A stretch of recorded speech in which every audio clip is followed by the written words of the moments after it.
It has been a minute, but the Anything Lacrosse show is finally back, and there is no shortage of stories to get caught up on. Today, we're diving into the Shognosh saga and everything that's happened surrounding one of the biggest goalie stories in junior lacrosse. We're also breaking down the eligibility situation that could see one team lose as many as 6 players heading to one of the biggest tournaments of the year for this team. Plus, later in the show, I'm joined by the voice of the Akwesasne Thunder, Dennis Chaussi. We've got a lot to cover in this episode, so let's get right into it.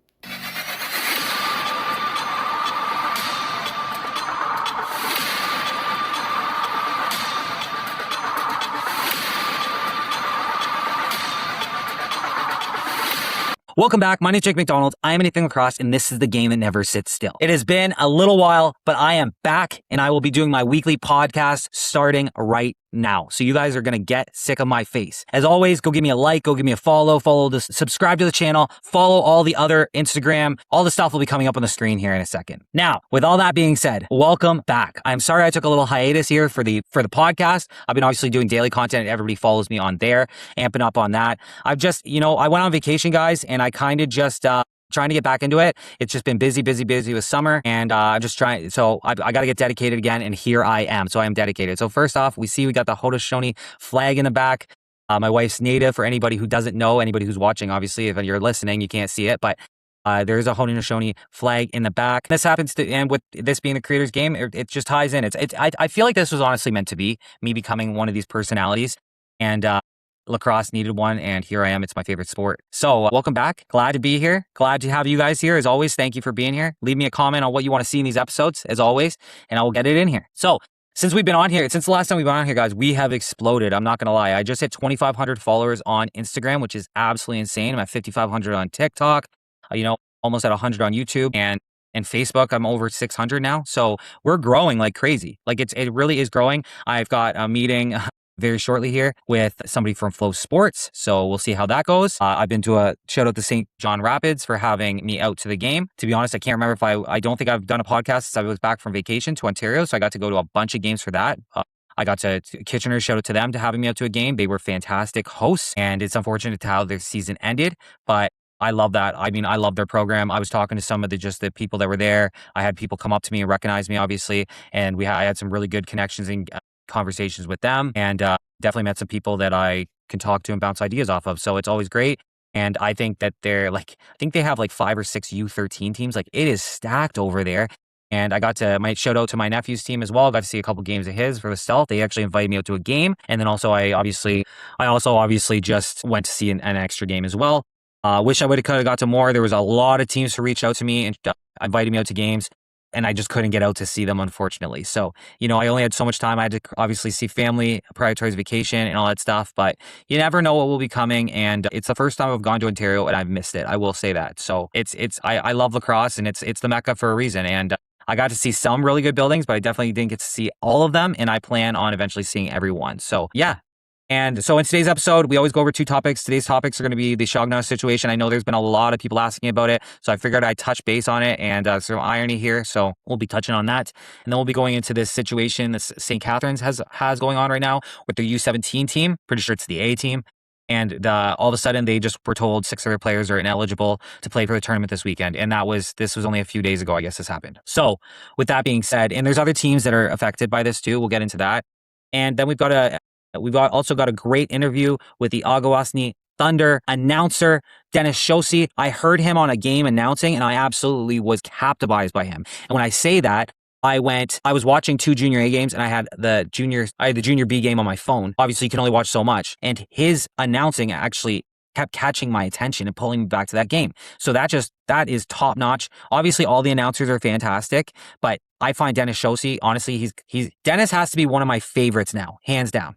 And he's obviously been he's been in the lacrosse world for a long time. We go into the culture of the game, all that stuff. So we'll get into that as well. So stay tuned for that. And yeah, so let's get right into it. So first off, I just want to talk, like I said, my trip was fantastic. I had just such an amazing experience to get to go see as much lacrosse as I did. Luckily, my wife also enjoyed it. Brought a buddy that never seen a lacrosse game in his life, and he brought his 2 kids. They're now fans. I think he's planning on enrolling his kids. I'm just continuously bringing my friends in that are hockey fans to come over and watch lacrosse. And once they see it, they love it. So, and shout out to the show we got to put on, right? So I brought him to a Stealth versus West Gray game. And the West Gray, for example, like I'm obviously a Stealth guy, hands down, through and through, because my nephew plays for the team. It'd be ridiculous if I wasn't. They're also an amazing team, obviously. We'll get into them in a little bit here. But the West Gray there, the Rampage, put on such a great performance in the games that I watched. And that's their first ever season in junior lacrosse. So I was super impressed. They've made a fan of me. I'm definitely going to make sure next year I get out to a game there, because that'll be one of my top thing, or one of the top game places I want to go see a game, because they were just so, when I seen them and I bumped into the guys there, talked to one of the players after the game and just giving him his props, because they went up against a giant, which is the Stealth, and they held their own. They really did. They played really good, and I was super impressed. So just wanted to give them a little bit of a shout out here. Super impressed by them. Absolutely. Hands down. And I'm telling you, Junior C doesn't get enough love. So I just wanted to say that quickly, because there's some really good lacrosse. Like if you are in Ontario, please get out to these games, right? Right now we're in the deep end of the playoffs, right? You have a lot of young, like even U17 tournaments there that you can go watch.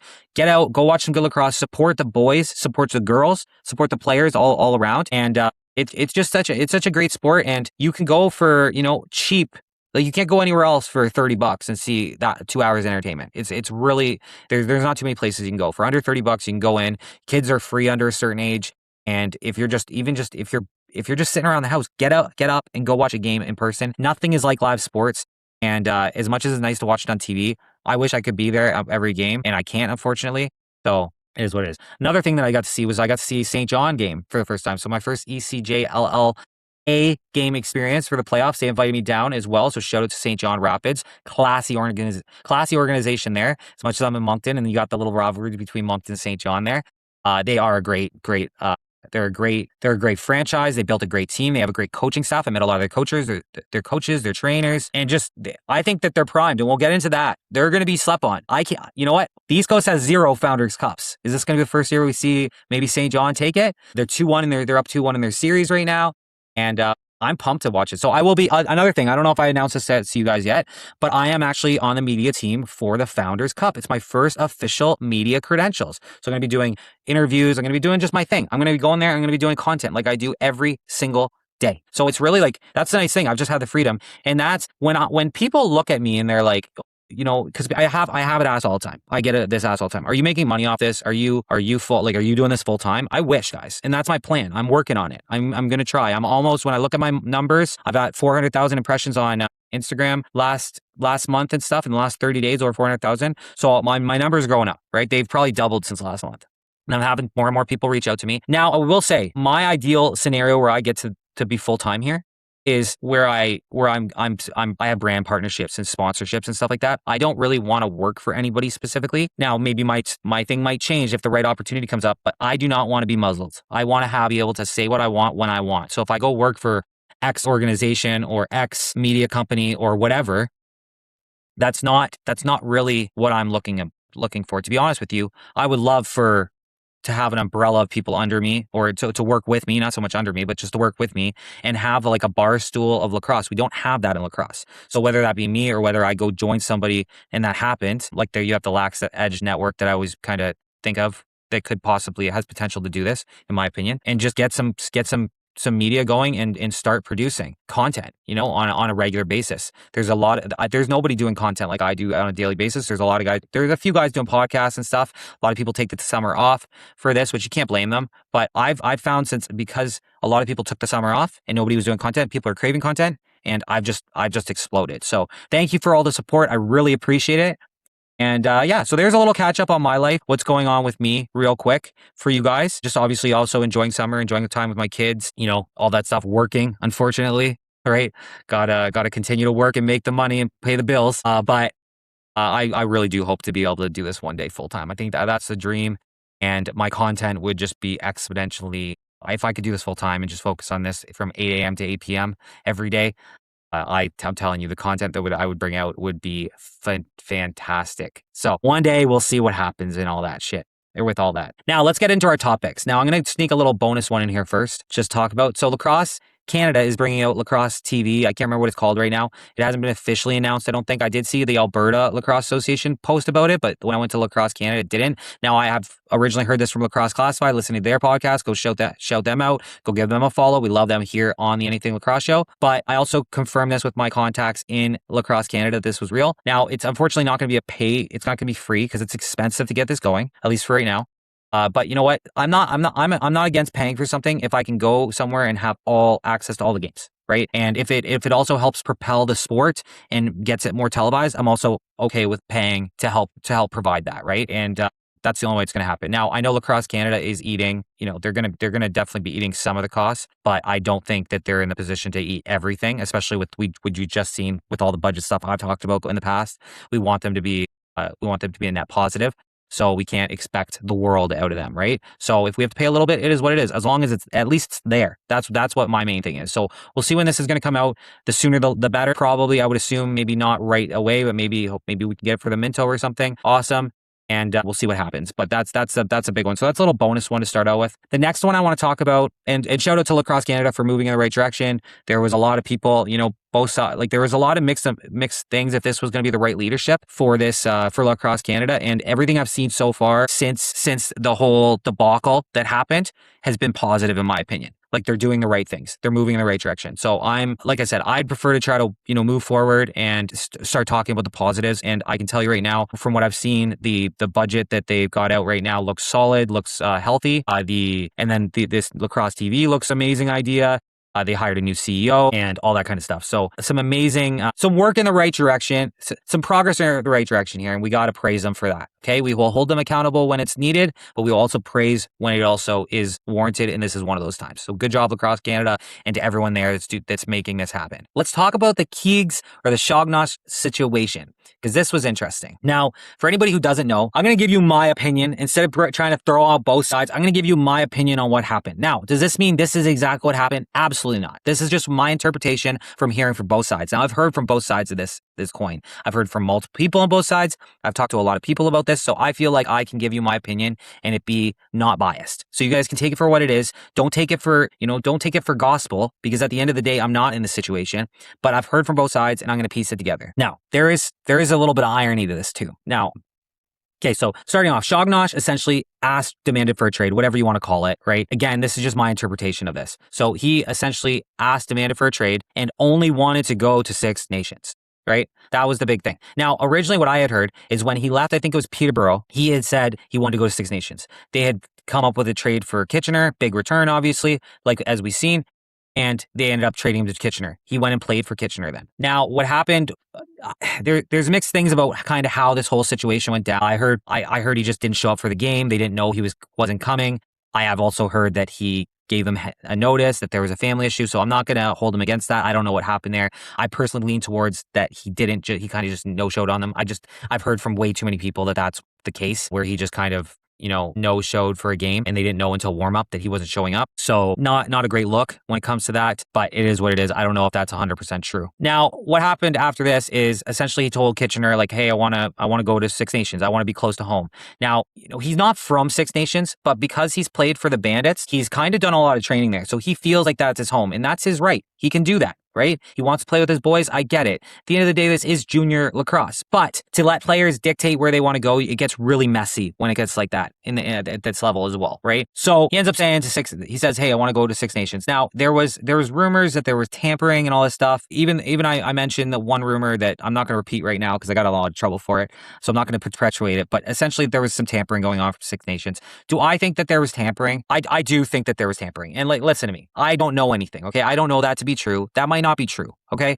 I just personally think that it's not just Six Nations that does this. I think that players are talked to by other teams. I do believe that. I think that happens in the pros, in hockey, in lacrosse, in anything. I think there's a level of tampering that you're never going to get out of this game because people have family that are so close. People have friends that they grew up with. So you're going to have people that think. So do I think the GM reached out to Shognosh and was asking him? I don't know, man. Honestly, I don't know. You're never going to find that out because the only way you would find that out is if the player came out and threw that team under the bus, which I can't see that ever happening because obviously there's a thing. Now, again, I'm not saying this is true. This is just what I personally think happened. Okay.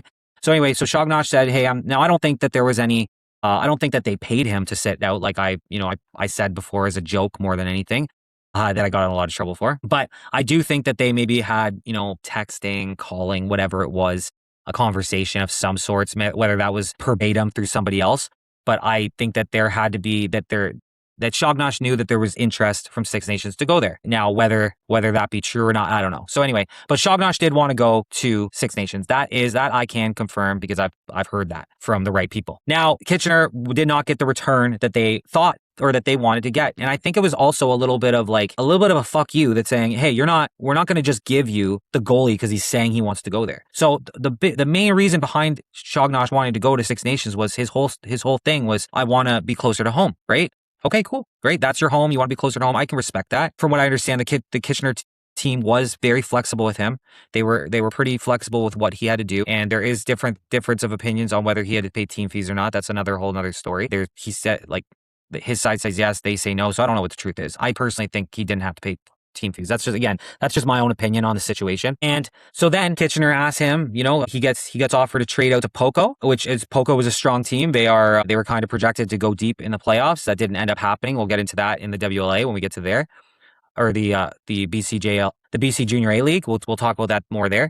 But he got traded to Poco, and which kind of defeats the purpose of you wanting to play closer to home, right? Like, now, obviously, at this point, it's a bad situation. Like, I don't even know if Kitchener wanted to play again back in Kitchener, or if he wanted to play back in Kitchener. So if that was even an option on the table, I have no idea. I don't know if it was just sit or be moved out west. That's kind of the feeling I get. Now, I could be way off base on that, but that's kind of the feeling I got off this situation. It was like, hey, you can either go out west or you're sitting for the rest of the year. So at that point, I think Shognosh just said, hey, okay, I'm going to go west and play for Poco, which could be a Minto Cup team. Didn't turn out that way, unfortunately, but I know the boys in Poco, and they had a solid team, and they looked really good on paper. And Shognosh is one of the best goalies in the league, if not the best. A lot of people say he is. I think there's debate to be made there, but I do think that there's a lot of people that think he's bona fide the number one goalie in junior lacrosse, which again, there's debate there, but then he's shut me up by having over 90 save percentage nights when he did go to Poco. So who the heck, what do I know, right? And then basically that was it, right?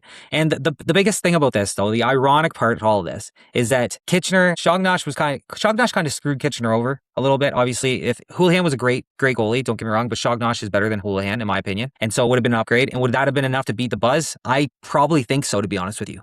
There were some close games there, and I think that if Shognosh would have been in the net for Kitchener, they would be sitting in round 2 right now, and maybe they would have been eliminated round 2, but they would have had a better shot at keep going deep. Then you've got the other portion where it's like Kitchener said, okay, screw you to Six Nations, you're not getting our goalie. So they went and got a goalie in Redlick, and they're out for the first round, right? So is that a little bit of karma on both sides? I don't know, right?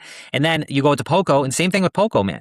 Poco, they take a goalie after their goalie has been who is it? What's his name? So Ashton Brown was already in Poco, and he's been their guy for the last couple years. He's been with that group of guys, and I was a little bit surprised to see Shognosh get get sent there, because to me, I thought Ashton Brown had an amazing season. He was playing great, and it's kind of just like you kind of were running with those guys. Now, in all fairness, Poco, you bring the best player in, and they thought Shognosh was a better goalie, and I don't think there's a super debate there, but at the same time, it's not like Ashton Brown was playing bad, but you want to have depth, and Shognosh didn't play bad for most of these games in the playoffs either. He had solid performances, so it's not like he came in and shit the bed. It's just that you went up against the juggernaut, which is Victoria, right? So, but the fact that these 3 teams that were involved in this Shognosh situation all went out in the first round, it's kind of karma.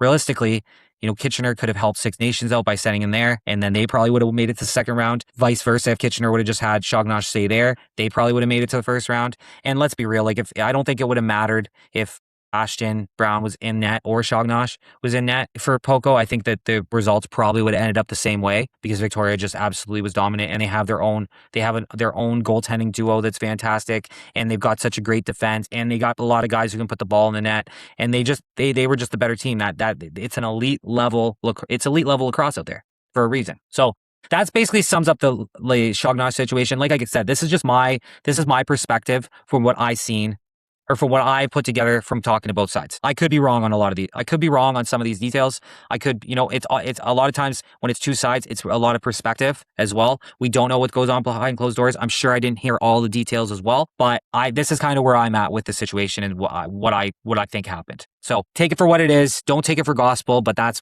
in my opinion what happened and how it went down. So there you guys have it. I know that's a big question on everybody's mind, and I know there's a lot of people that aren't involved I think people that are involved in this think this is like, oh, the story's just gone or whatever. And I understand that. And I didn't want to talk about it overly anyway while everyone was still in the playoffs. But now that Shognosh is obviously Poco's eliminated, Six Nations eliminated, and Kitchener's eliminated, I feel like I can talk about it. It's not the end of the world. So, and just throwing this out there as well, I have no bad blood towards any of these parties. I think everybody needs to do what's best for them. And I completely understand on all sides as well on this, but I can understand the frustration out of Kitchener's players. I do feel bad for the rest of Kitchener's players because they were kind of sold this dream that they were going to be going deep into the playoffs and going for a minto run. And they had a lot to happen to them, including that coaching situation. So it wasn't just the Shognosh situation, the coaching situation. And I can kind of understand why Shognosh wanted out if this is what was if the coaching situation was going on like this, what else was going on behind closed doors. So that's all I'm going to say about the situation. Take it for what it is. And it was a mess. If you guys have any other questions, leave them in the comments. I'll answer what I can. But I don't like to keep dragging this stuff through, but I did want to get it out there. So that's why it's happening on the podcast. I think I'm going to leave it alone for short form content from now on. That's why you listen to this podcast, because you get the details that no one else gets. Okay. So yeah. So there you have it. So there's the Shognosh situation. I'll tie it up in a little bow for you guys. And we'll see what happens. I think he's a great goalie, and we'll see what happens when Buffalo, if he's going to take that starting role this year. Right? Because we don't have Matt Vince. So interesting. Now, with all that being said, let's get into this next kerfuffle that is the OLA. I don't even know if this is the OLA. I don't know if this is Ontario Summer Games. I don't know if this is management in St. Catharines or whoever runs that team over there, if this is a mistake by them. I think it might be a combination of everybody. But basically what happened in this situation was you got a U17 team. You have a U17 team that has 6 players that are ineligible to play the Final Six. Now, they were fine all season. They were fine right up to this. And then when it gets to the Final Six, it's switching from the OLA to Ontario Summer Games.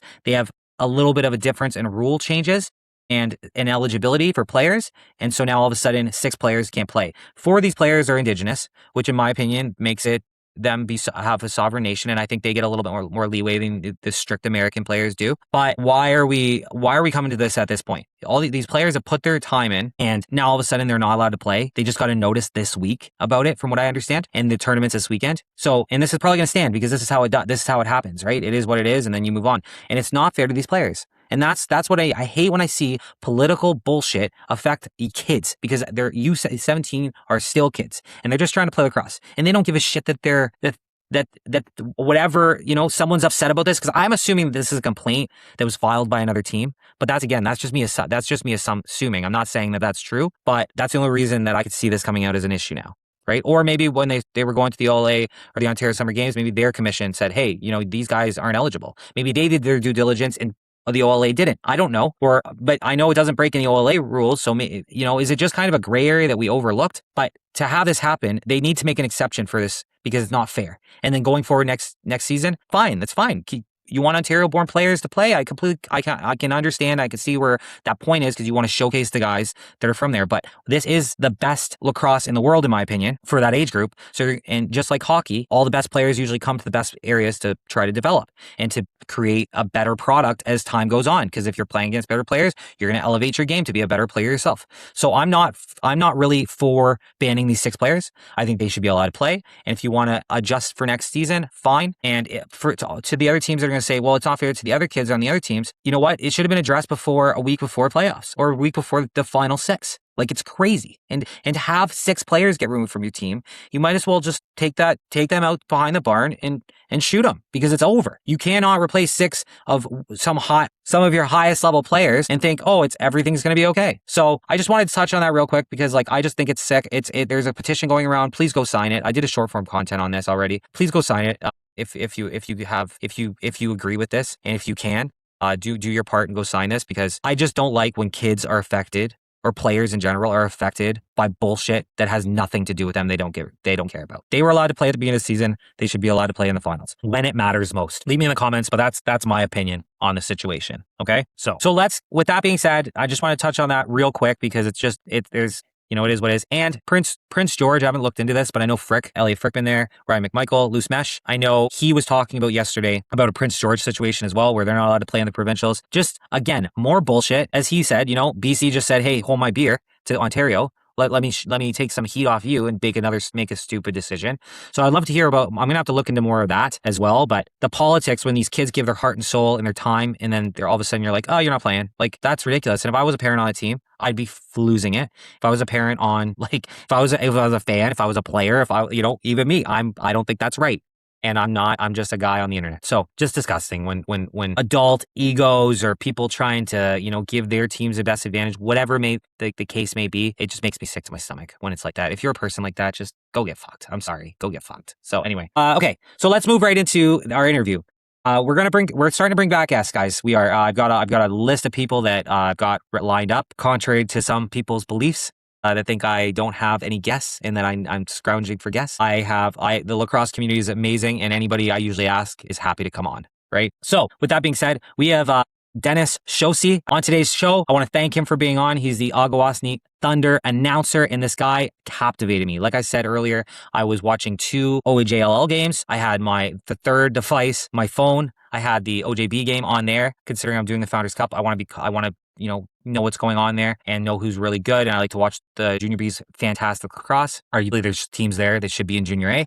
And so he kept captivating my attention while I'm watching 2 other games. He kept catching my attention. So to me, it's like when an announcer can do that and they have passion and he says it. He loves the game, and you can tell. He doesn't have to pretend like, and I'm not saying a lot of announcers don't, but he's got this passion and this voice and captivating, man. If we got to get him to do an NLL game, I'm telling you right now, this guy should be doing an NLL game. He's so good at what he does. So hats off to him. Dennis Chaussi. Dennis, thank you for coming on, and we're going to get right into it. So enjoy, and let's go. On today's show, we have Dennis Chaussi on here. Chaussi, that's fine. It's all good. Okay.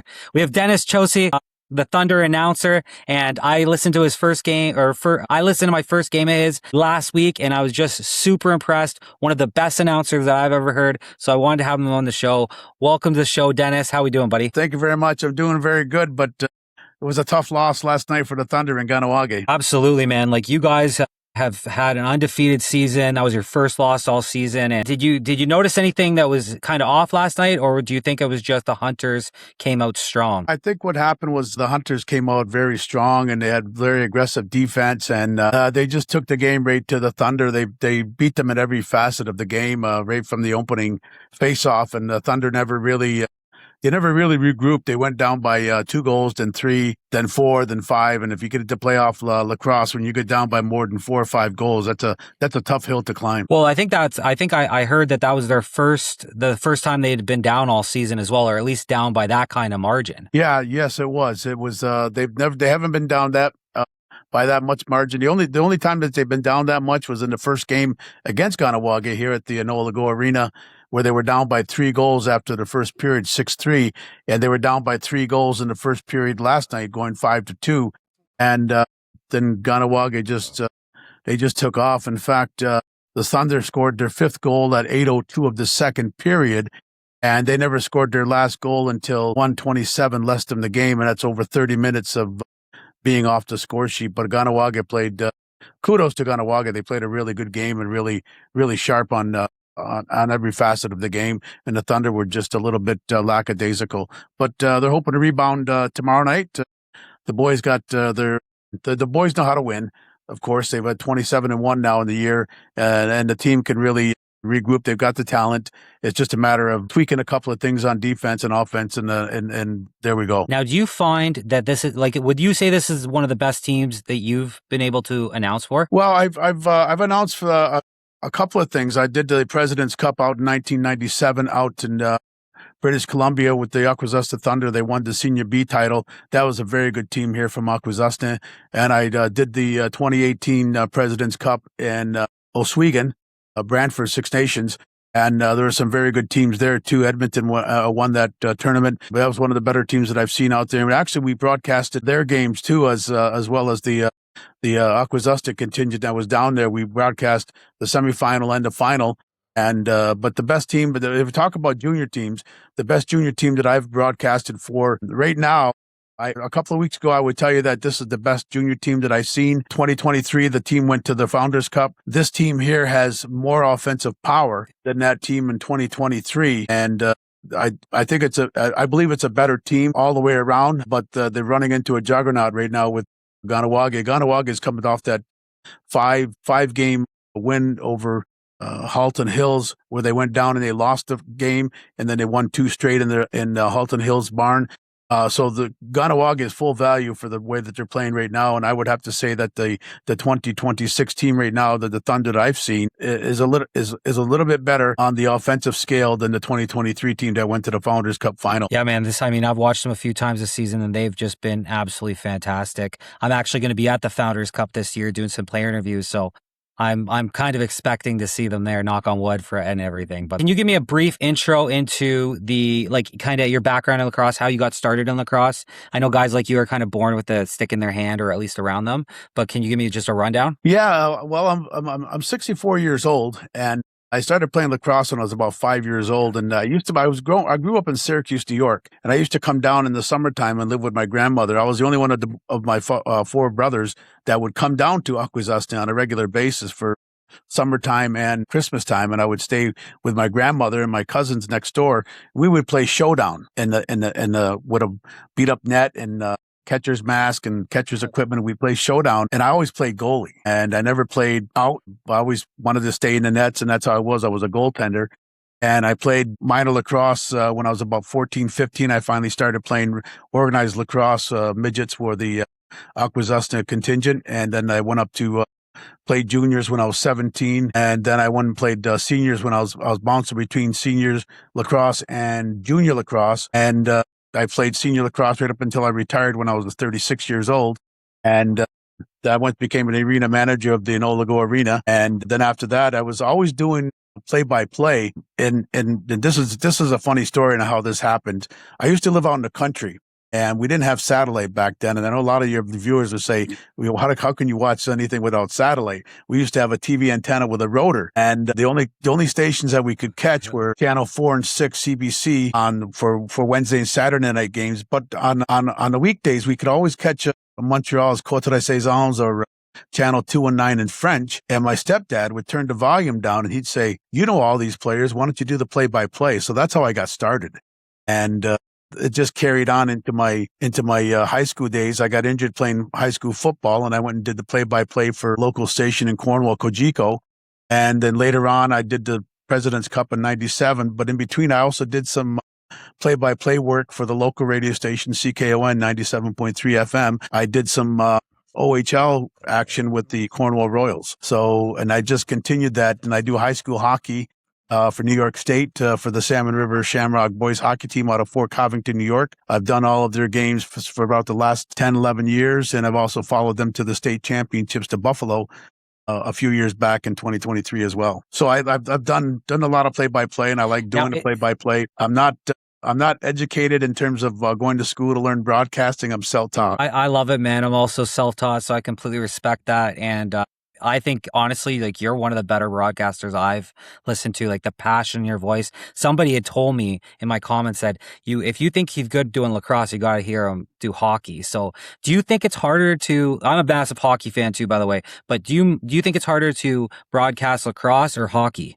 It depends on lacrosse is a lot faster sport than hockey, and you have to be on top of the thing. You have to be on top of the players' names for sure, and because the ball moves around a lot quicker than a hockey puck does. But when I'm doing the radio, I don't have to.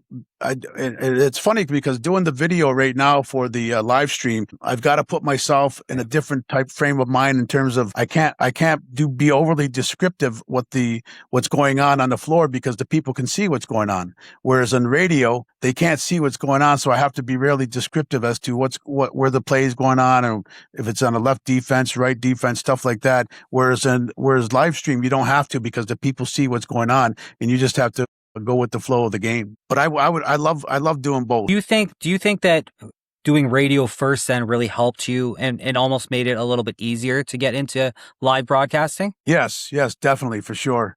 And I love doing the live stream. It's a different animal, a different beast. And you ask any radio announcer that's out there when they go to do live stream, they'll tell you that it's a different it's a different way of announcing for sure, because you got to take your way out of an audience that can't see what's going on to an audience that can see, and you have to find other things to talk about other than what's you can still talk about what's happening on the floor, but you don't have to be as very narrative or descriptive in your details. Yeah, and is there anybody that you really like kind of looked up to or looked for inspiration, like another broadcaster that you learned off of, or is it just all you? I've learned a lot from Dick Enberg when he was with NBC Sports. I learned from Danny Gallivan and Dick Irving when they were with the Montreal Canadiens. So I'm old school. I listened to that. I listened to those announcers way back in the day. Dan Kelly and how you get excited. And to me, I don't try to get excited. I am excited about the game. And I show that in my announcing, and a lot of people like that. And one of the things that I was told is that I'm very unbiased when it comes time to calling a spade, and some people like that. Most of the people do, because they don't like, for a better lack of a better term, homers, if you will. And last night, it was really a very negative scene that happened in Ganawaga last night, and I called a spade, and but that's the way it goes, and some people are really receptive to that because they like to hear both sides of the story. If the team's doing good, yes, you do good. If they're doing bad, yes, you do bad, and things of that nature, and go that way. But getting back to my heroes, I was in high school hockey in 2023 doing the championship games in Buffalo, and the Rangers were playing the Sabres at 3:00 in the afternoon, and I was doing a high school hockey game just across the where the hotel was. The hotel's connected both the Buffalo Sabres practice rink and the Buffalo Sabres main rink, and I was doing play-by-play, and the Madison Square Garden announcer was sitting beside me. I didn't even realize that. And I was doing the play-by-play, and I said, "Hey, you should have helped me with the play-by-play." And he said, "Son, you were doing a good job by yourself. I was just enjoying your actions." That's awesome, man. That's a fantastic compliment. But yeah, like I said, even what I've listened to, you're one of my favorites now just to listen to. So it's the passion that you have. It really comes through your announcing. I'll give you that. Well, yeah, I appreciate that. And I got two stories to tell you about that play-by-play. One was in high school hockey. I was doing the Salmon River tournament, a Christmas tournament, and a team came down from Buffalo. They were from Clarence, New York. And one of the fathers was late getting to the game, but he could hear it on the radio from about maybe 10 miles away. And he pulled into the parking lot, and he never got out of the car to come in and watch his son play. He just listened to it on the radio. And he sent an email to the station saying, "I was outside listening to your announcer do the play-by-play, and I was really impressed. He knew the players' names. I could see what was going on the ice just by him talking about it." And that made me feel really good. I said, that's what you're supposed to do. And that's what, as a radio announcer, that's what you're supposed to do. Give people, you're the eyes of the people, and you pick a picture in their mind of what's going on. And then the other one was, in 2018, when I did the President's Cup, I was sitting right in the stands doing the President's Cup, and these people were from Edmonton, and I was doing the Edmonton game against Six Nations, and Edmonton actually won, and this was on a Saturday night. So on Sunday afternoon, I was getting ready to do the championship game with Edmonton, and this guy says, "Here, this is who I want you to meet." And the guy says, "I want to thank you, and shake your hand and say I wanted to meet you and stuff like this." And I said, "Nice to meet you." And he said, "I'm going to tell you a story." And I said, "What's that?" He said, "I was in my house last night in Edmonton, in my den, listening to the game, listening to do the play-by-play, and it was just unbelievable." And I text my buddy saying, "Who's ever doing that play-by-play is really doing a good job." And he said, "Well, you know what? We're sitting next to him." And the guy said, "Well, I'm going to come up there and catch the red eye." And he flew all the way from Edmonton to Brantford or Hamilton, and he took a rental car, and he come to see me and he listened to me do the play-by-play. So I guess that's the biggest compliment you can get. Absolutely, man. Like I said, actually, I had both OJL like junior A games on, and I had the junior C game on, your game on my third screen, and you kept catching my attention. Like I kept catching myself getting pulled back into the game while I was watching the other two as well, right? So it's just you're so captivating, and you just pull people in. So I think you're just amazing, dude. Well, I appreciate that, Jacob, and I do the best that I can, and I appreciate all the accolades that I do get, and I do it for the love of the game, and I do it for around here. Our elders can't get out to watch the games, especially in the wintertime for hockey, and I do that for them because they can't get out to the games, and elders in our community, Native communities, are very, very important to us. They play an important role, and I wanted to give something back to them for all of the years that they've given to our community, and I give something back to them by doing my play-by-play, and they really enjoy that, and I really enjoy it. It's giving something back to the community and giving back something to our elders. Yeah, man, I love the Native culture. My wife's actually First Nations, and you can see my flag hanging in the background there. And I got really close to her grandmother before she passed, and I love the whole Native culture. I think that you guys kind of have it figured out, honestly. I'm not a super religious guy, but I do like believe, I love the creator and all that. The whole way it's explained, and just using what you only need and not using more, and respecting your elders. And even my nephew, he plays for the Stealth, and he's always talked about rain dancing and how he's just out there. It's more than just a game. He's out there to entertain the elders that are out there. Yeah, and sometimes in our communities we have medicine games, because it's always been a medicine game for us. And Yeah. it's innate with the Native people that play box lacrosse, that or lacrosse in general, is that we're born with that. Just like when you go to powwows and you see all the Native little kids, 3 or 4 years old, they're dancing to the beat. And then you get some, for lack of a better term, non-natives that tried to do we just lost connection, I think. No, we're good. We're good. We're Okay. good. Okay. Well, you see some other non-natives try to do the dancing, and they don't have that beat, because it's not innate. You're born with that, and that's what we have here. And sometimes in communities, when there's times of turmoil or tragedy, the players will get together and they'll throw together a medicine game for a person that may be sick in the community. And they'll burn tobacco and give thanks for this day that we're having a game, and we're having this game for you, the creator, to enjoy. And if you see fit, then take care of the person that we're honoring with this lacrosse game as the medicine game. Yeah, absolutely. That's why I find this sport so special, because it's more than just a game, and it's so great to see the Native culture integrated in, especially when we see it in the NLL, or even just all this summer I've been watching. There's so much integrated. Even down here in the East Coast where I am, I went to a St. John Rapids game, and they had a big thing before the game as well, before the first playoff game. So it's definitely, I find it's heavily involved, but I think it's amazing that they do that. Yeah, it's definitely our game, and we respect it. It wasn't too long ago that the game wasn't in our community. We didn't have an arena to play in, and I was working at the time. Yep. Within our organization, and the Grand Chief at the time, Mike Mitchell, took a memorandum of understanding with Canada and Quebec and Ontario worth $25 million, and we built our own arena out of that $25 million.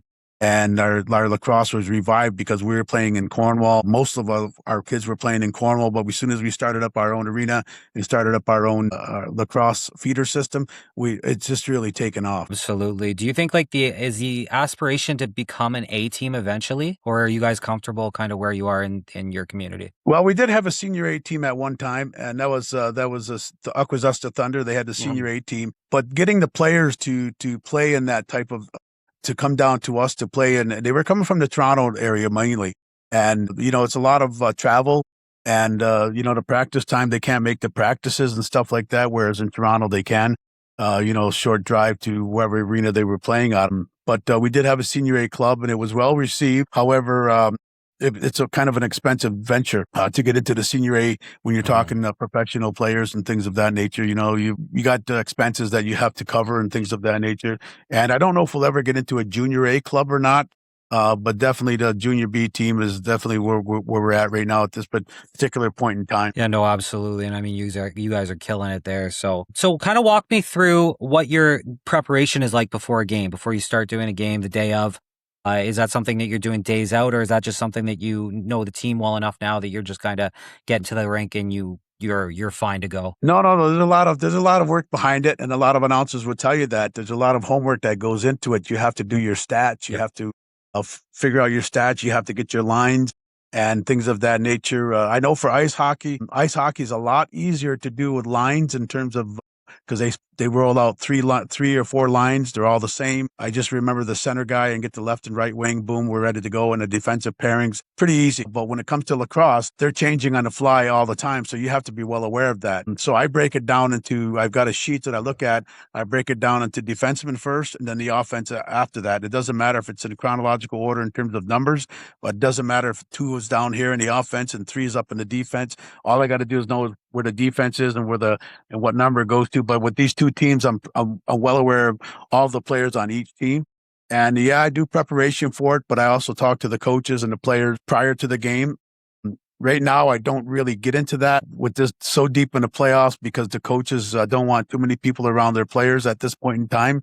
They want them to be themselves, let them talk about the game and not be in ask questions prior to the game, have them thinking about something that they shouldn't be thinking about when they're asking questions and things of that nature. So a lot of times they'll wait till after the game that you can talk to the player. Do you have one memory that really stands out as maybe your favorite behind the Thunder microphone so far? My favorite memory right now is watching the Thunder play. Was watching just happened the other night here in Akwesasne at the first game where they came from behind and Tryson Sunday, who was normally a shooter, made two magnificent passes behind the net to Alex Delarmy, and Alex Delarmy just dove in front of the goalie from behind and stuffed the tying goal in, and then he stuffed the winning goal in to make it 10-9.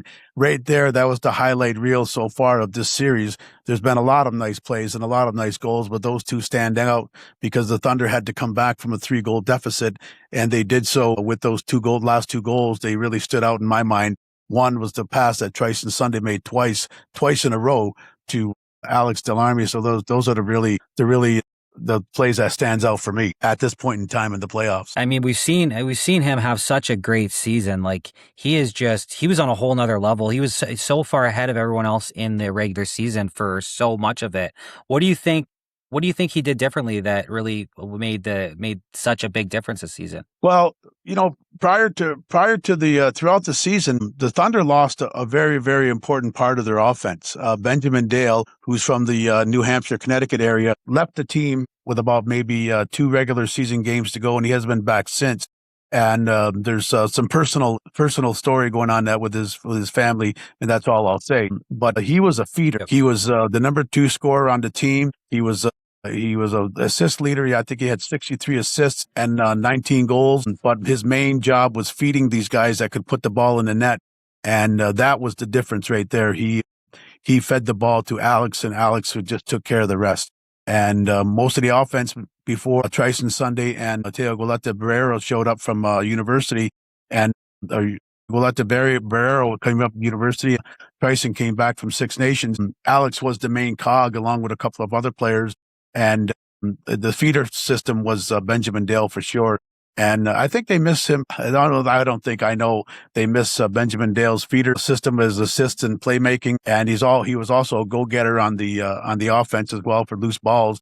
And but that was the difference right there. That they knew who to feed the ball and when to feed the ball. And most of the time was Alex and a couple other players, but Alex was the main guy that would put the ball in the net. Now, what do you find makes the Thunder different or unique? Sorry, just the community itself. What do you think makes their community unique? Well, the community here in Akwesasne is behind all the lacrosse teams. There's no doubt about it. Lacrosse, every family's touched by the game of lacrosse. Everybody goes to the lacrosse game just about, or if they can't, they would listen to it on live stream now or on the radio. And it's not only unique to our community, but to other Native communities across Canada that have the game of lacrosse. It's a medicine game for all of us, and it's a very important, integral part of our livelihood of people growing up. You walk around here in the summertime, and you'll see little kids carrying a lacrosse stick, which is twice the size they are. And that's how they learn how to pass the ball and pick up the ball and stuff like that. But in our community, it's a given that lacrosse is going to be the number one sport, and it is the number one sport. But that's not all we have here at lacrosse. We have hockey, and we got other things that people do besides lacrosse. But lacrosse really brings the community together of all different ages, of all different people that have different interests other than lacrosse, but they come and watch lacrosse anyway because it's there. It's just it's a game that's been ingrained in us since time immemorial, and it'll always be that way. Absolutely. It's just a different, I've always say it's different when you go to these, like I was just at Six Nations, right, to watch my nephew play. And it was just, it's so special when you go into those buildings, how much passion's in there. And the crowds are usually pretty full in there as well, even just during, a round one of a playoff kind of deal. And that's not to take nothing away from the other teams that are non-native that play out there. I'm sure they have their followings and things of that nature. And I noticed that when the non-native guys join the Thunder team, they're accepted, and they come in with a kind of apprehension that, I don't know if I want to play here. I don't know what's going on, but they're readily accepted because one, they can play the game. and two, they respect the game, and that's important to us, is to respect the game and to be a part of the game. And sometimes when you see a game and you see Native people fighting and things of that nature, that's part of the game too, and that's not disrespecting the game.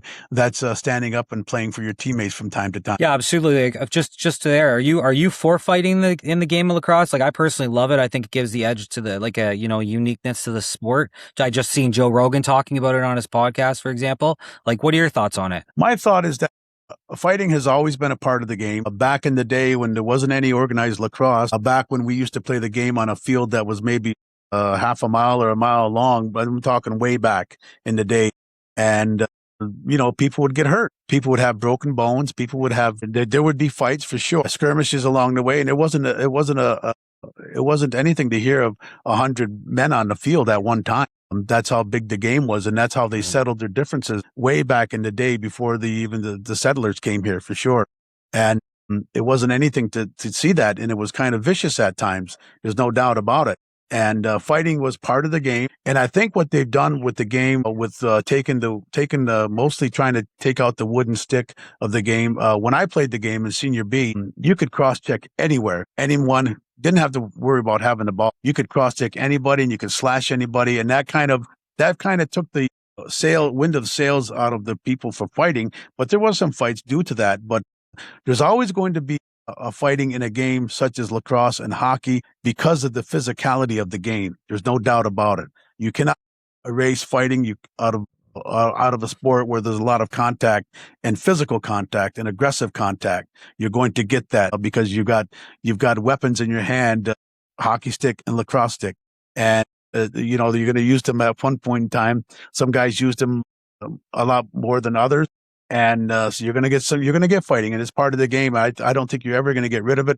I am for fighting in the game. It has its place in the game, just like everything else in the game has its place. But fighting will always be there because of the aggressiveness and the physicality of the game. Yeah, absolutely. And I know in hockey, for example, is like they try to kind of move fighting back in hockey or take it out. And you can see the penalties go up. So I think it kind of lets everybody stay in line that way, I find. Yeah, that's true for sure. Now lacrosse is growing. You see it all the time. You see the numbers, everything growing. Where do you see lacrosse going in the next 5-10 years? Lacrosse is growing in leaps and bounds, and I hope to see it in the Olympics and as a sport. And I hope to see our Haudenosaunee Nationals being accepted as one of those national teams to go into there, because right now they're not being accepted as a nation to represent the native contingent here within the Haudenosaunee tribes, which consists of Onondaga, the Mohawk, and Seneca, Cayuga, Oneida. So we're looking forward to that to someday have that real soon. And it was really nice with, I believe it was Ireland that gave up their spot for the Haudenosaunee Nationals to be in the tournament. And remains to be seen if we're going to be in that tournament or not in 2028. I mean, I'm rooting for you guys. I don't personally think it'll be a valid tournament without you guys in there. And I think that it's super important to have the Haudenosaunee team in the Olympics. Because it's their creators game and everything, I think they have to let you guys in there, in my opinion. I don't see why, I don't see the logic the reason to keep you guys out. Well, I agree with you, and there's a lot of people that do agree with you, but that's not up to the people on the outside to say yes or no, unfortunately, because if it was, yeah, absolutely. So what would you like to see improved in the media coverage or the way the sport is covered by the media going forward in lacrosse? Well, I think the national sports, TSN and ESPN covers the Professional Lacrosse League field lacrosse. They don't really cover box lacrosse that much. And when you have the Man Cup and you have the Founders Cup and you have the President's Cup, the Canadian broadcasters don't really do a good job in terms of filming that. I think what they should do is at least do the championship games of the play-by-play.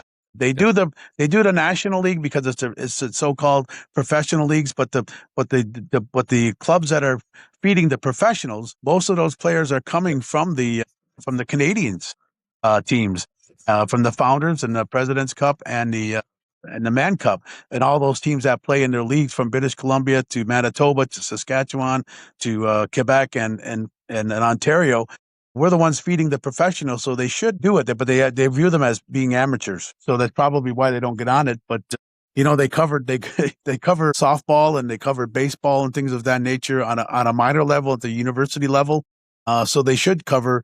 The media coverage should be a little bit more in depth for the box lacrosse, as it is Canada's national sport. Well, I was just saying today actually that, CBC has just lost Hockey Night in Canada, and like, why aren't we making Lacrosse Night in Canada and putting lacrosse games on, a double header on CBC? It would fill a hole that CBC has now, but also get exposure to the game, which is, I think, is the biggest thing, is just getting people seeing this game. Yeah, for sure. There's no doubt about it. They lost hockey, so why not put it in something else where the interest is there? And I believe the interest is there for box lacrosse, because once people see it, and I've had people that are 40, 50 years old, never seen a box lacrosse game in their life, and I said, well, come on over to the island, go to the arena and check it out, and they're hooked. When's the next game? When can we see the next game? That type of deal, because it is the fastest game on 2 feet. And there's a lot of strategy involved in box lacrosse. It's almost like, basketball with pick and rolls and things of that nature, but a lot more physicality involved. And the people like to see that. I don't care what anybody says, but people like to see physicality in the game of hockey, and they like to see physicality in the game of lacrosse. And that's what brings them back. That's why football is one of the greatest sports viewed in the United States. Absolutely, man. Like, I got hooked as soon as I watched it, and there was nobody doing content, so I started doing content, and here we are. And it's just I brought so many of my hockey fans to games, and they're hooked like instantly. As soon as they leave one game, they're looking for jerseys, they're looking for how to see another game. Like, it's just about exposure. I really do believe that. And you know what? And you know what makes the difference with hockey and lacrosse in terms of sticks is that if you have a wooden stick, you have to treat that stick like it's your best friend, because on any given day, you could be out there practicing with that stick and it shoots like on a dime. And then for some reason or another, it stops shooting that way. So you have to fool around with it with shooting strings and tighten the leather gut on it and things of that nature. If it's a traditional stick, the leather stretches out. You have to fiddle and fart around with it. Sometimes in between periods, sometimes in between shifts of a game. If you have a wooden stick, same with a wooden stick rather, and the same with the plastic sticks as well. You have to fool around with them too, because the shooting strings get a little worn out and they get a little. And so it's not like a hockey stick where you just put tape on it and you've got the proper curve that you're looking for, and then you buy that stick with that particular model number. It's the same curve all the time. It's going to behave the same way. Whereas a lacrosse stick is not going to do that. You have to be one-on-one with the stick, and it's an extension of your arm, and you have to take care of it and take care of it with the shooting strings and take care of it throughout the season. So again, thank you to Akwesasne Thunder's Dennis Chaussi. Just an amazing talent, amazing person. I love the culture of lacrosse. Like, I love the culture of I love the native culture. And the fact that, like, he was talking about sticks in that interview, I'm gonna have to. I honestly, I don't have a handcrafted stick. I don't have a traditional stick.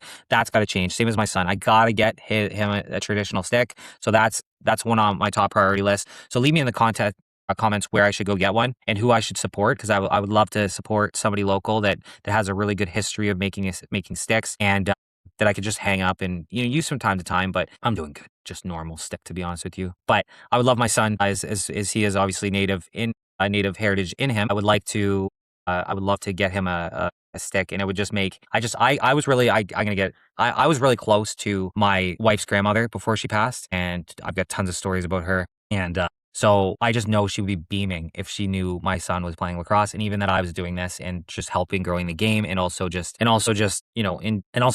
talking about lacrosse and getting it out there, and continue to grow the game. So, but anyway, back to Dennis. He's an amazing talent. Guy should be more recognized than he is, and I will continue to listen to him as the time goes on here. He's calling the finals against Guelph, obviously, and I'm sure I'll be tuning into at least a few of his streams. And he's, I can't say enough nice things about this guy. Super knowledgeable, obviously just passionate about the game, and just super friendly as well. So with all that being said, thank you again, Dennis, for being on the show. We had some connection issues a couple different times. That's why I couldn't sign him out there, but he was a fantastic guest, and I would have him back on the show any single time. You never know. Maybe I'll get to have the privilege of maybe calling a game with him one day. I don't know if that's my shtick. Like he says in his interview, you either have it or you don't. The fact that he said to me, just like me, I was like, oh my God, fake it till you make it, boys. That's all you got to do. But no, you do. I do agree with him too.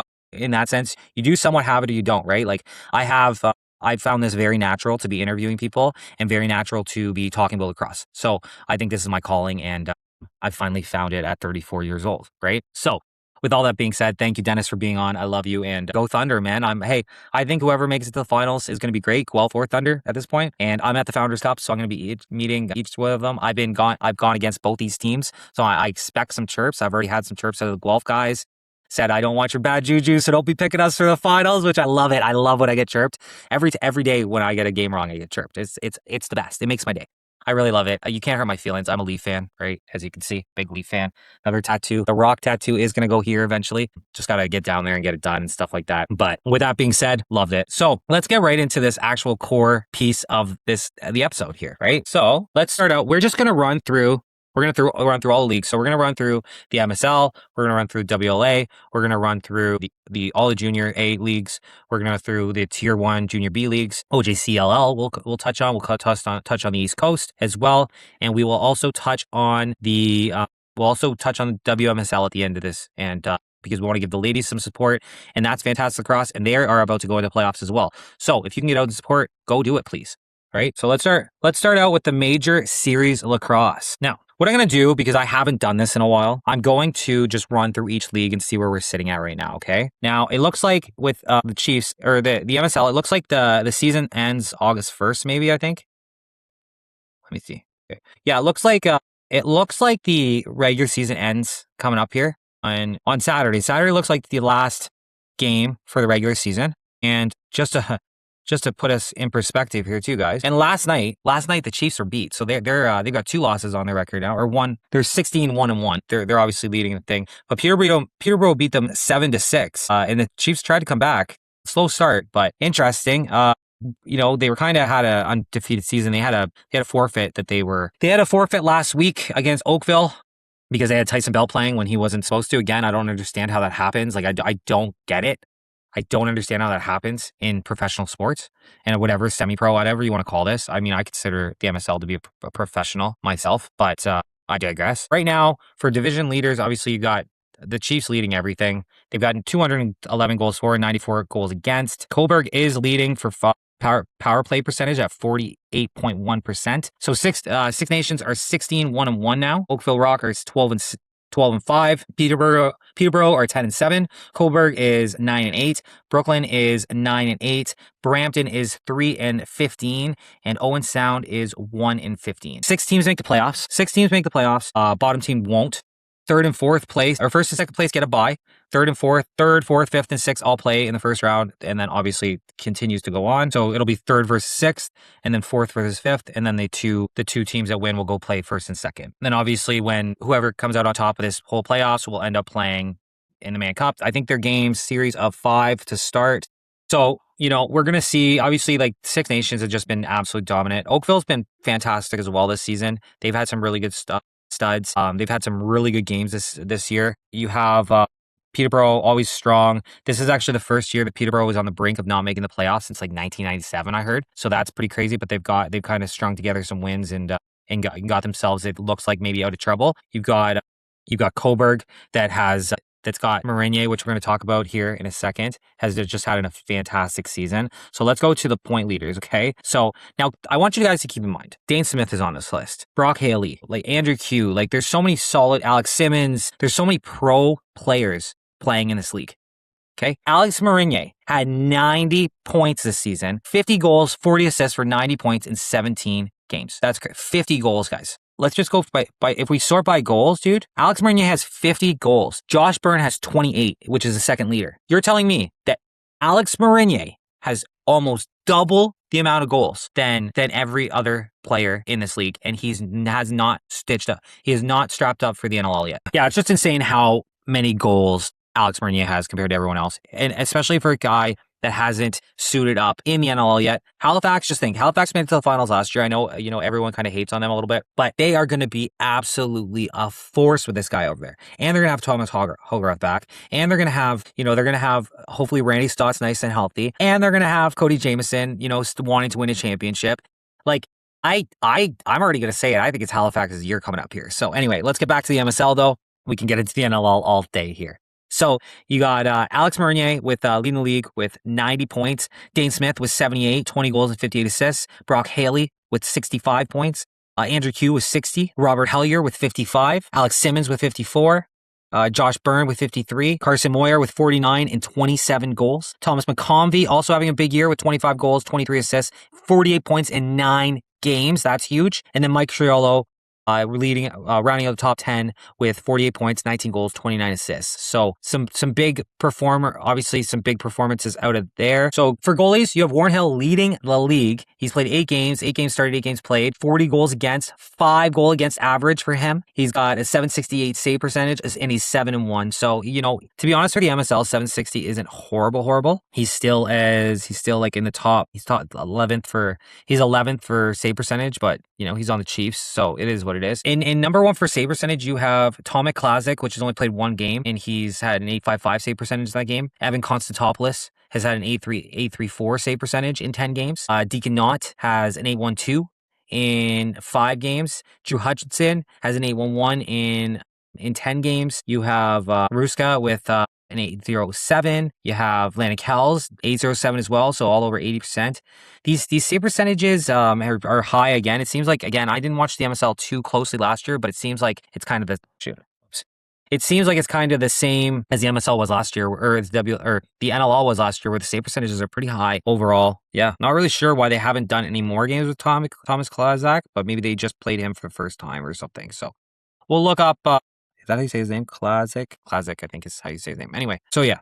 So there you guys have it. Now let's go. So we're getting pretty close to playoffs, and we'll be talking about that next time more. So let's go into the WLA here. So for the WLA, Shamrocks are sitting on top with a 15-2 record. You have the Burrards with 13-5 and 0-1. The Adanacs are 11-6. They're 11-6. The Timbermen are 8-10-1. You've got Sandbellies, which is 6-11-1. You've got Thunder, which are 4-13-1. And you've got the Lakers at 4-14-1. So there you have it. See, we got stat leaders. Zach Mand is leading the league with 87 points, and Marcus Clowrich is 85, right on his tail. Marshall King has 76. Noah Armitage has 69, and Noah Manning has 65 points. For goals, Zach Mans also leads the league with 44 goals for him. For assists, Marcus Clowrich has 46 leading the league. Zach Mans is right there with 43. Marcus Clowrich has 39 goals as well. So it's really a race of those two for who's going to finish on top, it looks like, this season. Marshall King had...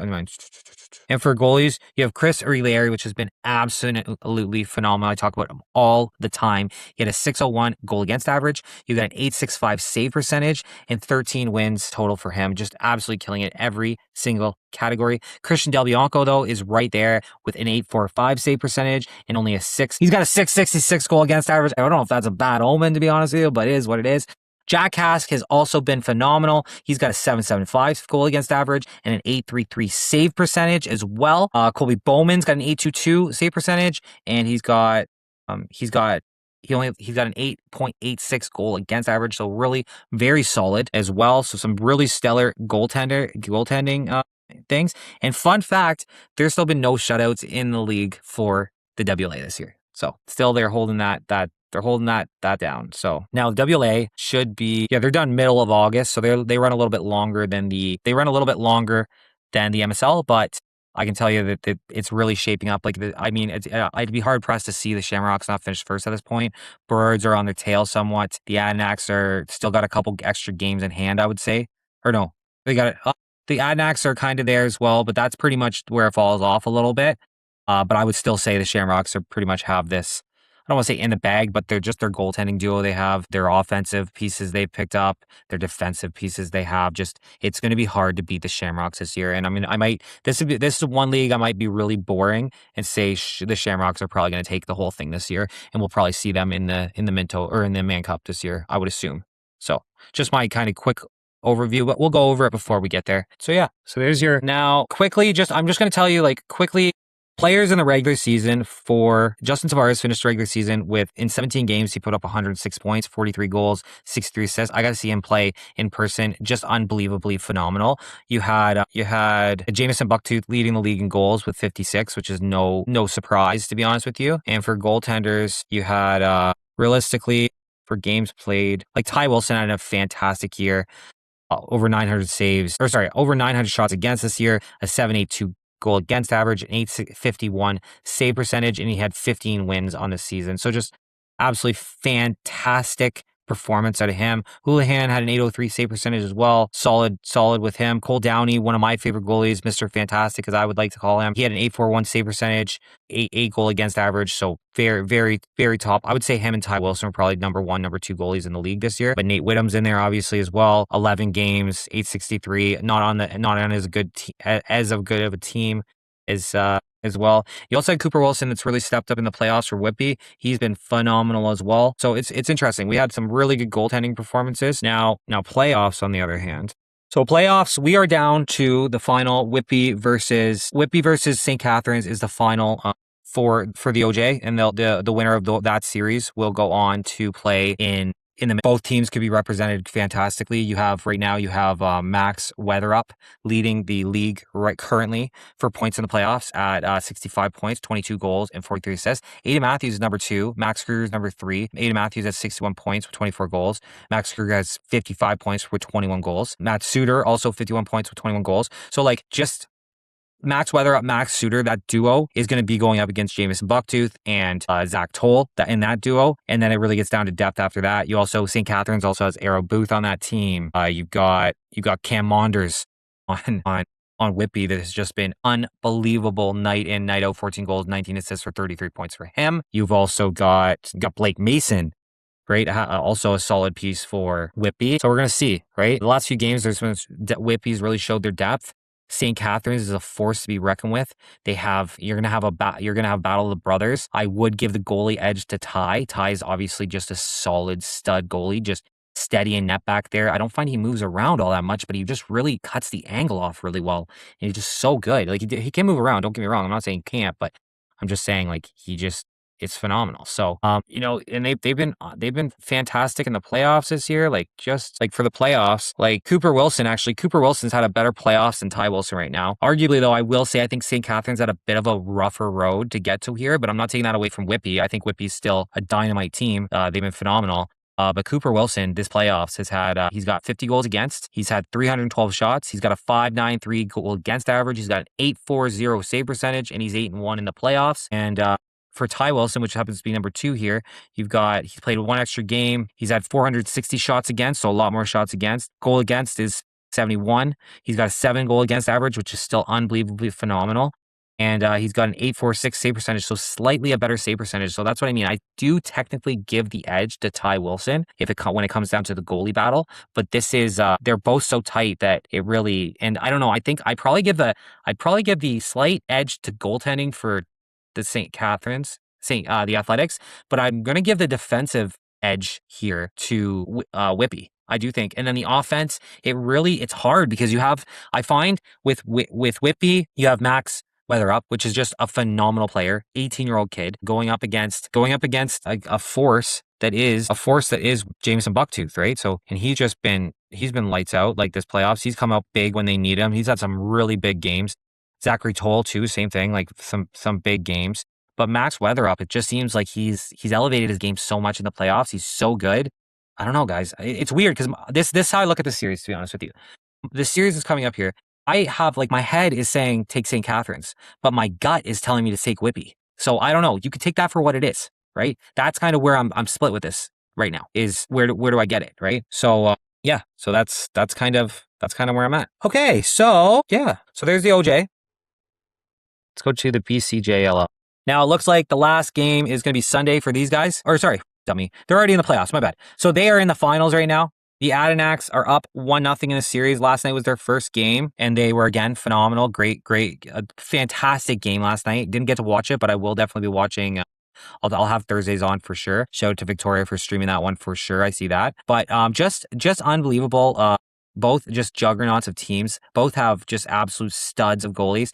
And this kind of gives me the Rocky meme or whatever, where it's this gives me Mike Tyson vibes a little bit, because if you know anything about boxing history, so Larry Holmes ended up beating Muhammad Ali in a 10th round stoppage back in the day, and Mike Tyson ended up fighting him. And Mike Tyson, if you know anything about Mike Tyson at the time, he was a monster. No, I still think he is probably the best best boxer we've ever seen in our lifetime, but I don't think there's anybody on the planet ever that could beat prime Mike Tyson. I truly believe that. And Ali was at that fight, and he went up to Tyson and he said, "Hey, I need you to beat him. I really want you to beat them." And Tyson did it. Tyson went and smashed Buddy. And it's because Tyson, Ali was his idol, right? With that being said, I get the same vibe out of here. Victoria just beat up. Did they? Did they? No, hold on before I. But you got a goalie battle here. You got a really good player. You got both teams that are just absolutely stacked with guys here. And it was a tight game, 7-6 game. Looked like the Adanacs came out strong. Really just the Adanacs kind of edged out the first 2 periods, and then the third period, Victoria was able to edge out. So to be honest with you, I do think Victoria is going to end up pulling this off myself. Let's see what we got here. So the goaltenders here, you got Grayson Beggs, which has been absolutely phenomenal for Victoria. My bad. Sorry, I think the Adanacs do beat Victoria here. They squeaked out the first win. I think it's gonna be a tight series. I don't think they're gonna dog walk them or anything, especially because both teams are really held really well. Peter Kennedy is one of my, one guy that I really enjoy watching out there. He always has some big nights. But the goalies, right? This is a battle of the goalies. You have 2 amazing goalies out here. You have Owen Byers, which has been absolutely phenomenal, and then you have Marcus Kahn, that played a fantastic game last night and won. You got Marcus Kahn. Marcus Kahn's been amazing. He was on my podcast, so I have a special place in my heart. Anybody who gives me the time, I'm always supporting them. So I'm rooting for the Adanacs to win this. I am. Victoria, no hard feelings, but I think it's such a tight series, and I think this could go either way. Don't get me wrong, but Marcus Kahn, I'm a big fan of his. I think he's one of the best goalies in the world at his position for his age. And I think that we're going to see bright things out of him. So I love the goalie factory. Shout out to them. They produce just amazing, amazing goaltenders. Marcus Kahn and Caleb Kahn, both are just absolute studs. You already seen Caleb Kahn get drafted. He's a Vegas Desert Dog. Marcus Kahn, I think he's going into the draft this year. And if you don't see him gone in the first round, I'll be absolutely blown away. Even a top 5 pick, in my opinion. He's that good. And we'll see what happens and all that. But whoever gets him, if I was I know Philly's going under, but if I was Philly, I'd be trying to grab him, or even a Buffalo, or even a Toronto, to be honest. Can't see them getting him at 2, but maybe at 4, maybe, who knows? But I think that, because at the end of the day, I just think there's certain teams that are getting up there, and I think that you need some youth goaltenders, and I think that it'd be a good idea to bring somebody in like that, right? So that's my opinion on that. There's the BCJLL, ALL there. And just to give you, Peter Kennedy finished the season with 74 points, leading the league. Lincoln Wall had 42 goals, and Peter Kennedy also had 50 assists, so absolutely killed it. And for the playoffs here, you had Peter Kennedy also leading the league in playoff points for 26, 11 goals with 15 assists. And for goaltenders, Marcus Kahn has been lights out, 7.48 goal against average. Grayson Beggs, though, fantastic on his own thing, and he's just slightly above. He's got a 7.65 goal against average, so just slightly higher than Marcus. He's got an 8.40 save percentage. Marcus Kahn has an 8.24. So this is a Beggs versus Kahn. I'm assuming those are going to be the ones that you're going to see in this series. I would assume. I would run with Marcus myself, but I'm obviously a little biased when it comes to that. But I do think he is one of the best goalies in the world right now at his age, for sure. Brady. Right now, we also have the RMJALL, full swing of their playoffs right now. Raiders are absolutely dominating 3-0 in the series. I think we're just waiting for the next round because the Mountaineers are also 3-1. Why won't this score go down, dude? Yeah, so now I think it's just I think we're just waiting for Raiders Mountaineers final, and that should be a banger. I'm expecting the Raiders to come out on this real easily. We got our boy Nathan Whittem over there. That's absolutely I have no words for him. He's just amazing. Like I said, I think he's probably up there with one of the best goalies in the world as well right now. And surprisingly, actually, it's Caden Moon is leading the league right now with 18 points, 8 goals, and 10 assists in 4 games. Wesley Geeky with 16 points for the Miners. Dexter Hannigan has 14 points. They did play an extra game, but Wyatt Wyatt Visti and Cash Fritters, I think that's how you say his name. Cash Fritters is they've got Visti's got 14 points, and Fritters has 13, 2 goals, 11 assists, so huge for him. Let's go to the OJBLL here. You have the Guelph Regals versus the Akwesasne Thunder still going up here, and that's the finals. And this I mean, to be honest, I'm a big underdog guy, and I got a lot of chirps because I chose against both these teams. And to me, I just say, I'm a big underdog guy. The Hunters put up a great fight and gave the Thunder their first ever losses of the whole entire season. Guelph has had a run to the end to this playoffs. They've had 9-0. No, like they've just demolished their opponents. They've had a couple close games. Don't get me wrong, a couple close series, or not close series, but close games in those series. And they've just been absolute lights out. You've got the Thunder. They went 20-0 this season. Ran a little bit of like a hard series at the end there versus the Hunters that were just fantastic. But when you're going up against the Rice brothers and stuff, like when you both get both those Rice players and like they've got such good talent there that it's definitely they're no slouch, right? And I thought, my money was that they were going to go all the way. Obviously, that didn't happen. We got, the Thunder and the Regals. And I'm kind of on board for both these storylines. Like the Regals, if you guys don't know, this is the first time they've really made it this far as I'm concerned, or that I know, or for at least a long time. But I think it is the first time they've made it this far, if I'm not mistaken. And the Thunder are just such a great lacrosse community. And I think kind of they've always put up really good, strong teams, but this is their year. This is kind of like, they had a little bit of a speed bump in the playoffs with the Hunters, obviously, but they've had just an amazing season, right? So, and right now, so like just to give you some perspective here on the playoff leaderboard, you have the top two guys are both Rices, and they have 78 and 60 points.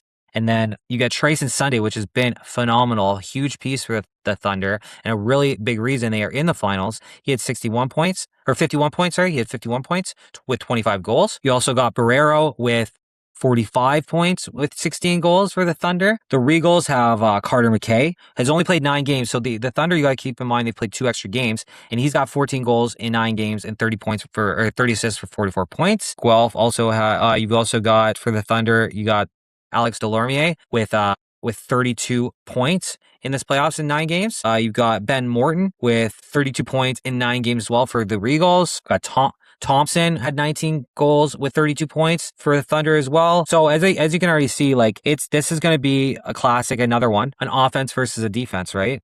And the Guelph's Regal goalie, Dane Dixon, has been phenomenal. 9 wins, 401 shots against, 54 goals against. 401 shots against, 54 goals allowed. He's only let in 6 goals a game, and he's got an .865 save percentage. So absolutely massive. The Thunder goalie, they've got Xavier Delormier has been outstanding himself. He's had 11 games played. He's had 537 shots against, 77 goals against, 719 goal against average, and he's got an .857 save percentage. So that's going to be the goalie battle's tight. Again, I'd probably give it to Dane Dixon a little bit, but you could argue, like I said, I think, again, Guelph maybe had a little bit easier of a road, not taking that away from anything that they've done because they've just been that dominant. But I mean, just the teams Thunder have beat have been really, really good. So are Guelph. Guelph's made it here. Don't get me wrong. They haven't just had a cakewalk to get here, but they're just so good, right? So there you have it for their COJBLL. If I have to, I don't know, this one, to be honest with you, I'm not going to say this anywhere else. This is just going to stay in my podcast because I don't want to jinx anybody. I do think Guelph's going to take this. I'm going to have to, if I'm wrong again, the Thunder, I'm never going to hear the end of it. So I'm going to be at the Founders. Whoever wins this round comes to the Founders. I'm excited to be at the Founders Cup, excited to do interviews. If the Thunder prove me wrong here, I'm not going to be overly surprised, but I do the Thunder fucking firepower is just so good. But the Guelph defense and the back end are so strong, and I love a good storyline.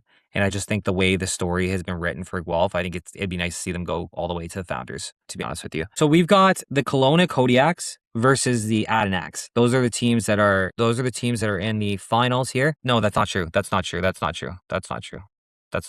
I saying? No, don't give me playoffs enough. Anyway, Poco is going to the finals, and they are going to be playing. I'm not sure when the games start. I got to look this up. Let's go see if the TOJLL has any better information than this. Yeah, because the Kamloops Venom will be playing the Poco Saints for the provincial championship to go to the Founders Cup. This is going to be interesting.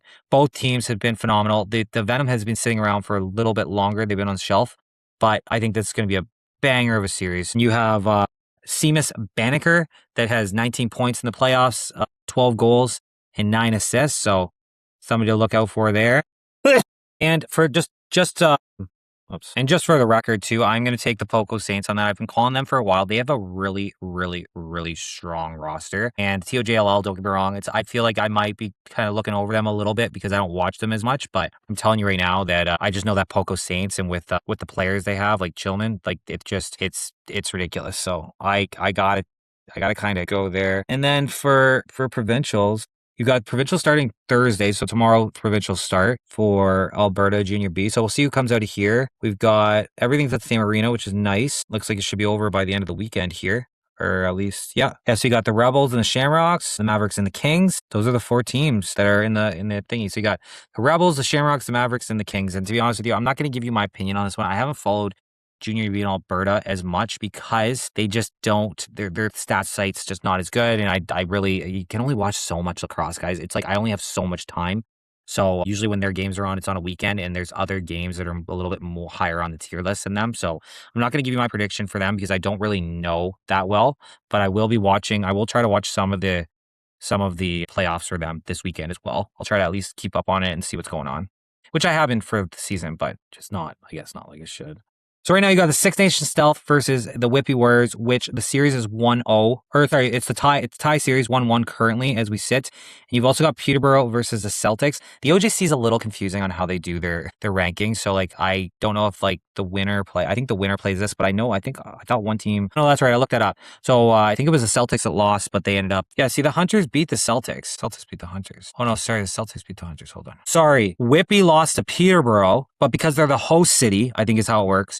They got almost like a bye to the finals, to the Final Four. So they're still in, and they actually just, they are 1-1 with the Stealth, my nephew's team. So that's interesting that they've been able to pull that off. Lakers are up 2-0 in their series right now. So interesting. Lakers are set themselves up really nice. This Warriors Stealth series is going to be a banger. And I can tell you, there were some close games when they did play, like one goal game. So they were 1-goal games, like the games when the Peterborough beats the Warriors. So the Warriors are no slouch, and they got a second shot at life here. It's going against Six Nations, which is a force, as I know, but the Warrior team is really good, and the two winners will play this. I'm a Six Nation guy, hands down. My nephew plays on the team, obviously, but I do think that they're just stacked. But I will say Peterborough is scary. They are scary, scary, scary.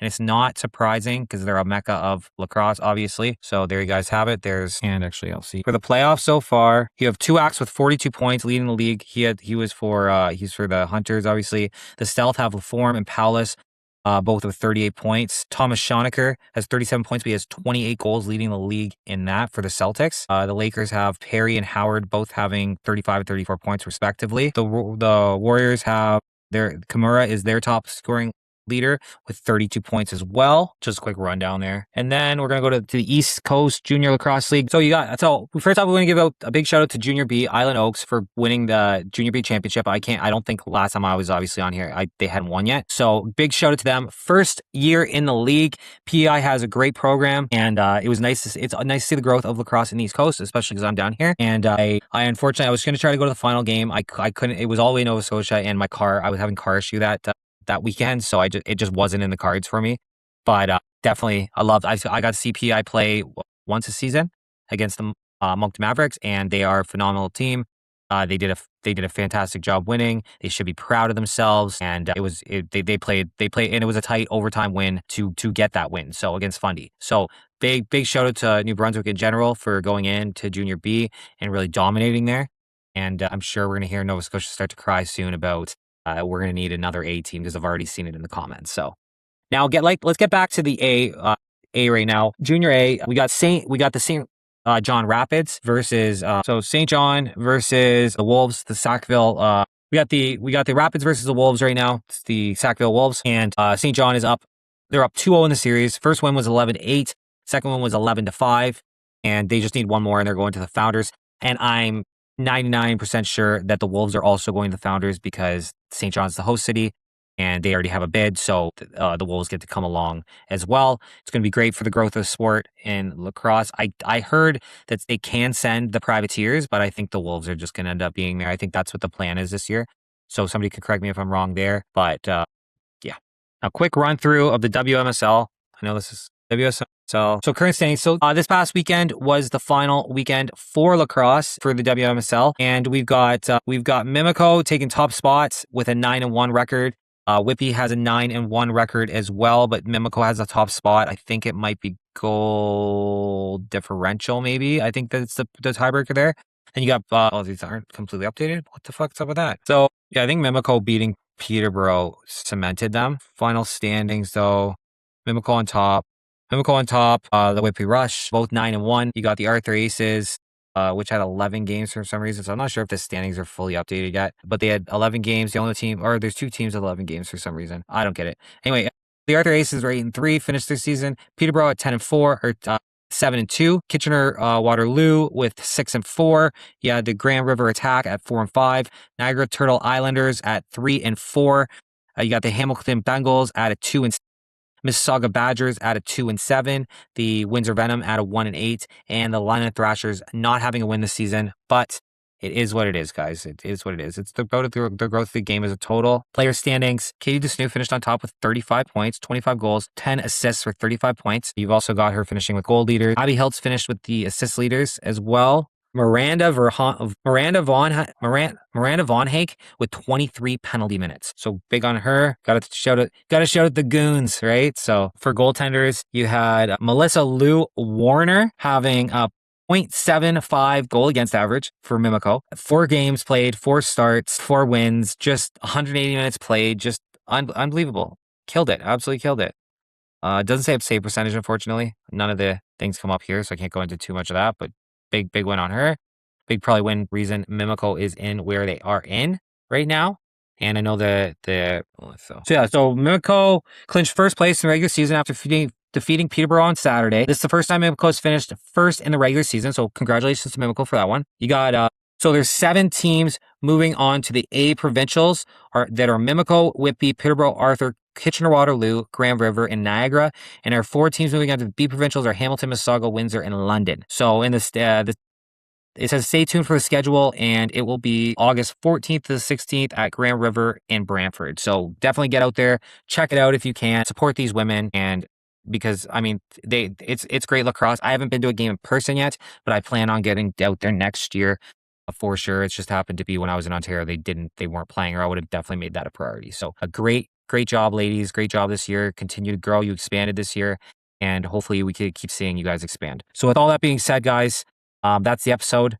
Big shout out to Dennis Chaussi for being on the show. Love that guy. Love his commentary, all that kind of stuff. Big shout out to all the teams. Big shout out to all the players. Keep your heads up. Keep going. If you win with grace and lose, when you lose, it's all part of, you win and you learn. That's what the one guy says at our local association. I love that saying. It's not, lacrosse is a great game, and it's the best game in the world. And I love doing these podcasts. I'm glad I finally got back to here. I'm doing weekly ones again. We'll have more guests. If you want somebody specific, DM me, put it in the comments, something. And with all that being said, there you go. There's episode 53 of the Anything Lacrosse show. Thank you guys for being here. Love you guys. My name is Jake McDonald. I'm Anything Lacrosse. This is the game that never sits still. We will see you guys next time. Let's go.